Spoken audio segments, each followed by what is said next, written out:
ভাৰতীয় জনতা পাৰ্টি আৰু ইয়াৰ মিত্ৰ দল এক ঐতিহাসিক বিজয়ৰ ফালে আগবাঢ়িছে। স্বাধীনোত্তৰ অসমত এটা ৰাজনৈতিক শক্তিয়ে 100টাতকৈও অধিক আসন লাভ কৰা এয়া প্ৰথম আৰু এক প্ৰকাৰ NDA আৰু বিজেপিয়ে আজি এক অসমৰ ৰাজনীতিত নতুন ইতিহাস ৰচনা কৰিলে। মই ভাৰতীয় জনতা পাৰ্টি আৰু আমাৰ মিত্ৰ দলৰ হৈ অসমবাসী ৰাইজক আমাৰ কৃতজ্ঞতা আগবঢ়াইছোঁ।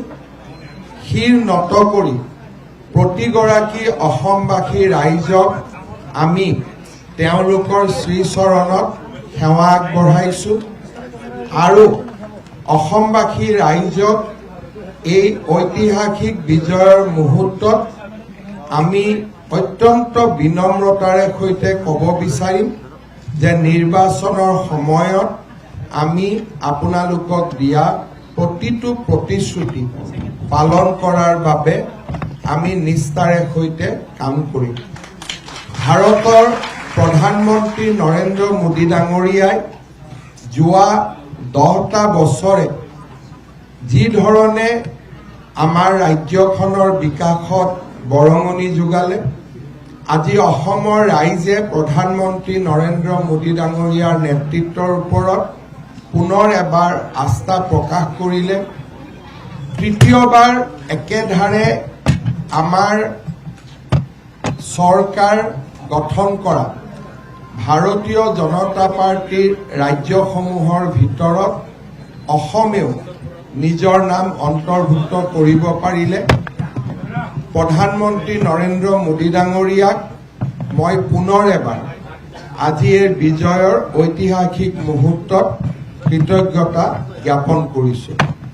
আমাৰ দলটোক এই বিজয়ত নেতৃত্ব দিয়া আমাৰ ৰাষ্ট্ৰীয় সভাপতি শ্ৰী নীতিন নবীন ডাঙৰীয়া আৰু অসমৰ শান্তি প্ৰতিষ্ঠাৰ পৰা বিকাশলৈকে এই সমগ্ৰ কৰ্মযজ্ঞত আমাক মাৰ্গদৰ্শন কৰি থকা ভাৰতৰ গৃহমন্ত্ৰী অমিত শ্বাহ ডাঙৰীয়াকো আজি আমি কৃতজ্ঞতা জনাইছোঁ।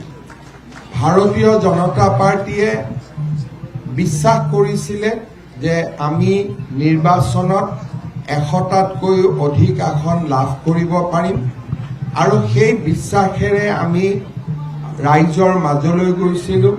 ৰাইজক আমি বিনম্ৰতাৰে সৈতে ভোট বিচাৰিছিলোঁ। ৰাইজে হিয়া উজাৰি আমাক আশীৰ্বাদ কৰিলে।